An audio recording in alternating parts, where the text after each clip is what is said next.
Welcome back to IGN Live at E3. Now, during the Ubisoft press conference, we learned that the life of a pirate is pretty short-lived, and that virtual plundering is much safer. We've got world premiere gameplay from the just-announced Skull and Bones, and Justin is here to explain it all. Justin, thank you for coming by the show. Absolutely. Now, first we're going to take a look at the new trailer for the game, and there's a lot to discuss here. We'll pull that up, but ever since Assassin's Creed 4 Black Flag, people have been wanting an all-pirate, all-the-time game from Ubisoft. So is this an answer to those fans' requests, or is this actually something that came internally that you guys, you're like, this pirate stuff actually works really well, we should do a whole game on this? Well, I think the idea of being a pirate is a very base fantasy. It's something we all wanted to be as kids, right? Yeah.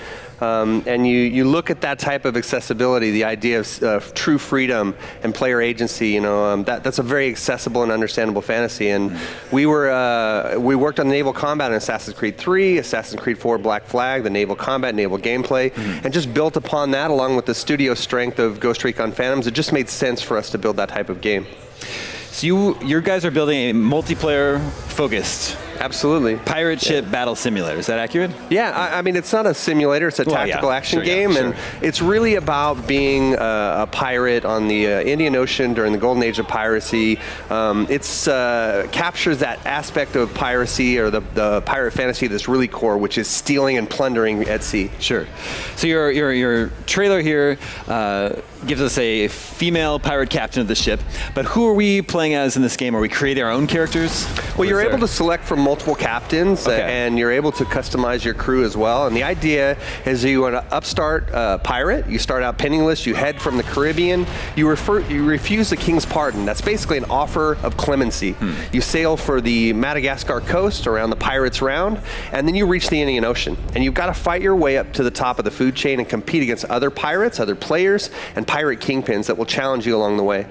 So different pirates to select from, do they have different characteristics, different skill sets, or what differentiates them? Our customization is really centered around player choice and synergy within the class. You see in the demo that we showed at E3 and at the conference, it's a very traditional RPG archetypes that we adapt to our fantasy. So you're able to choose your captain, you're able to develop customization through the choices that you make in weapons and abilities. So when you choose your captain, does everyone start out with the same ship? Well, I mean, that's a little too early to talk about it, but that journey of being able to develop and customize your ship is pretty central to the journey in Skull and Bones. I see. Are you trying to differentiate the captains by, let's say, one will have faster ships, one captain may be in control of sturdier ships? Well, customization on your ships is where that comes into play. So you have sails configurations, the ability to manage the wind. The wind is really key for us. It's one of our key breakthroughs. If you're able to use the wind, you're really able to be a strong predator at sea. You're able to position yourself to strike and put yourself in the right position to take advantage of your prey. I see. Now, this is a little tease at the end of the trailer, right, that you showed yesterday during the conference. Yeah. I think I know what we're teasing here. I think we're teasing deep sea monsters, a kraken maybe. Well, Skull and Bones, you see it through the eyes of the sailors of the day. And these pirates and sailors, they believed in things like this. If you look at maps from hundreds of years ago, the corner of the maps are really ward you off, and they say, don't come over here, it's dangerous. Yeah. We want that fear that those pirates felt to be something that the player feels. Well, so it sounds like you've done your research. On pirating. Yeah, not only that, I mean, the idea of sailing, our developers, just a month ago, we went sailing off the coast of France on a tall ship to learn how the wind and the ocean really affect that experience, from the way that the crews manage the rigging to the way that the sails are impacted by the water and the ocean and the wind. Yeah. So that was the trailer, and now we've got some exclusive new footage here that we're seeing. So is this going to show us a little bit what the gameplay's like? Well, this is just one of our modes. It's a PvP mode. It's 5 versus 5, and it really encapsulates the heart of being a pirate in Skull and Bones. It's the idea that you're a predator at sea, you're hunting for loot, and you're not alone. There are other pirates who also want that loot, and that's where the conflict comes in. So right here, you're seeing yourself line up against your team. You can use your tools to assess the situation, your wind map to assess your speed and positioning, and then you strike.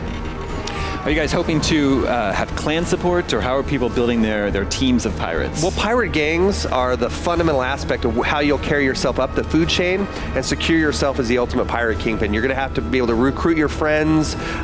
This is just a PvP matchmaking mechanism within Loot Hunt, but you'll be able to build objectives and shared objectives that push you guys collectively up the food chain. Interesting. All right, so you guys, your studio, you guys are kind of known for water. Yeah, it's one of the strengths of our studio. You do water really well, and I got to say, even though this is pre-alpha gameplay, your water looks very pretty here. Thank you very much.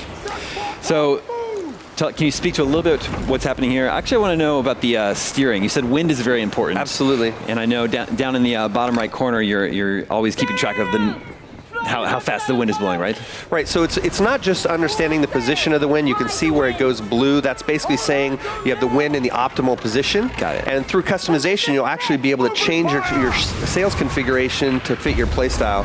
So if you have the wind at your back, you're going to be able to push yourself a little bit faster. And when you head into a headwind, you can stop and you'll be dead in the water when that happens. That particular ship was acting as a battering ram. Right, that's the Brigantine. It's a very up-close melee type of ship. It's a very intimate ship. It's not one I play. I like the Sloop of War, which is a long-range ship. And that's who you see right there. He keeps his distance. He uses long nines and precision.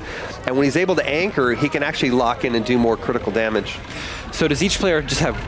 Are you locked into one ship, or well, you start out with one ship, but you can gather more, purchase absolutely more? Over time, you can find new ships. It's like if you and I were playing online, and you're taking, say, the Sloop of War, and I'm in a Sloop of War, and we want to go hunt in the hunting grounds, which is our systemic shared world where you can sail solo or co-op. Maybe I'm going to pick a ship that complements yours, or maybe I'm going to pick an ability that matches something that we can use together. I see. And then once in a game, each player is the captain of their own ship. Right. So you're not like teaming up on with multiple players on one ship. Not on one ship. I mean, it's really about that freedom of being a pirate, having your crew, that relationship between your crew, and taking that crew out and hunting on the seas. So if you're acting as pirates, what are you actually doing and controlling during a match? Are you always have to be steering the ship? Well, like I said, our pirates are predators, right? So we want to give them tools that make them feel smart and powerful. Just like in nature, they're the ones who control the environment. They have the ability to use the crow's nest to assess. You saw when we went up to the crow's nest, you can get a 360 view. You have the spyglass, which can give you intel about your target, even highlight the cargo that it has or the weaknesses. And then you're able to use your weapons within each station. And you're just seeing a small taste of the weapons that we're developing for our ships and ship types. Well, you have your crew. Right. Is that something else that you're like, you are gathering and trying to build and cultivate? Right, you'll be able to go to locations and taverns and collect and develop your crew over time. Your crew is a reflection of your accomplishments, right? So it's a little early to talk about how deep we're taking it, but we want players to feel like a ship really reflects their experiences and accomplishments. This is a little bit of a non sequitur, but I'm playing a lot of Disgaea 5 on my Switch. Yeah. Totally different game, but in that game I build a party, and each member of my party has a name and different stats, and I get to know them and care about them. Are we going to get to know our crew members in this game? In Skull and Bones, it's very important for us to tell a story, right? And a story means characters. And on your ship, you see Silva Mercy is your first mate. He's the one who helps execute the orders. You go up to the top of the crow's nest, and you have another character that, again, it's a little early to talk about a lot of those characters, but those relationships are really important. You're going to meet historic and historically inspired characters along the way, too.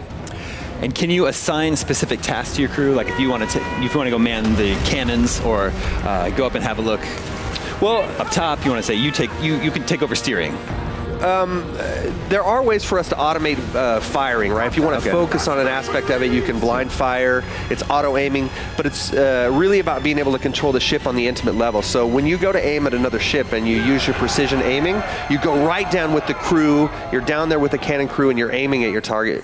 I see. So we achieved, we just saw victory here, right? Yeah, they were able to escape with their loot. That's really what it's all about. Not just in the PvP mode, but the whole game is about being able to capture the most loot and push yourself up to the top. I love loot. Like, what type of loot are we going to be? What's the booty? I mean, it's early to talk about it, but we are set, again in the Indian Ocean. Yeah. And the spice was what fueled the economy, the same way that oil does today. So you have all these commodities that from any of the regions that we'll explore will become critical to you using to develop your ships and your fleet, etc. Now we're looking at some more new footage here. Can you explain what's happening here? Is this a different type of mode? This is just open sailing. What we want to show here is really how the player gets signs and feedback that tell him the direction of the wind and the impact of the ocean. So you can see, again, some of our beautiful ocean and the depth that, that comes with it. I'm not wearing my glasses, but I'm pretty sure if you guys are, you can see there is wildlife and other stuff. Yeah, I wanted to ask. Yeah, below the water, you can see some stuff there too. I see the sharks. Yeah, so like hunting in the sea was a big part of Assassin's Creed Black Flag. Is that something you're going to incorporate here? Well, wildlife is an important part of our ecosystem. It's a little early to talk about how we'll expose that. But you're not a fisherman, right? It's not it's not our experience, but we do want players to be able to interact in a logical way with the things that they see and experience in Skull and Bones. And you said what we were seeing earlier. Man, this is really pretty here. Thanks. Like I think we were talking about before we started filming, you worked on Assassin's Creed 4 Black Flag. I love that game, and you spent over 100 hours just sailing around in that world, and I look forward to doing that in Skull and Bones. Awesome, as well. man. Me too. And I love the sea. Are there sea shanties? Yeah, absolutely, and they're brand new. Oh, nice. You'll notice that we wanted to take what fans really loved and appreciated about sea shanties and put that as part of our experience. And again, we're going to want to give players a lot more control in how they experience shanties and discover them along the way on their journey. You're saying the match we were watching before, the PvP mode, is just one mode. Can you give us any idea of sort of like, I know it's early, but how many modes or what other types of modes you're playing with or thinking about? I mean, we're taking a very logical and practical approach in how we develop it. You're going to hear more about that over time. But what I want to emphasize is we're not building one-offs to the experience. So every one of the modes that we have will follow the same rules of the rest of the world. So if you see things like pirate hunters in our PvP mode, you should expect to see them in the rest of Skull and Bones. I see. So you're building this as a multiplayer game. So to clarify, is there any, I know you can choose to go it alone, but is there any sort of single player story or campaign? Our campaign is actually integrated into the experience in our PvE and our PvP. I see. So players, again, they start as an upstart captain. They work their way up. Yeah, I mean, narrative's important. We want to tell stories, but we want the player ultimately to help shape the world, impact the world, and have it react to them and become part of that journey and that story. We want players to help us be storytellers too. I see. I'm noticing a lot of ornate decorations on the ships. Is that part of are there going to be cosmetic customizations? Absolutely. I mean, when I have a ship, I want people to be jealous of my ship. I want them to envy the ship that I have. That's why we have a lot of, you can see the external camera, the internal camera. We have ways for players to really take pride in the ships that they're building. They're magnificent beauty, and we want people to be really proud of them. So in that same regard, how are you handling defeats or your ship being sunk? It's early to talk about it, but loot and looting from your enemies is a key part of the fantasy, and we're not taking that from you. I see.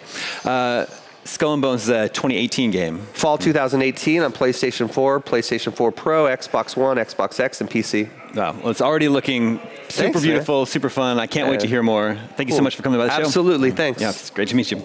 We've got to take a quick break, but IGN Live at E3 continues right after this.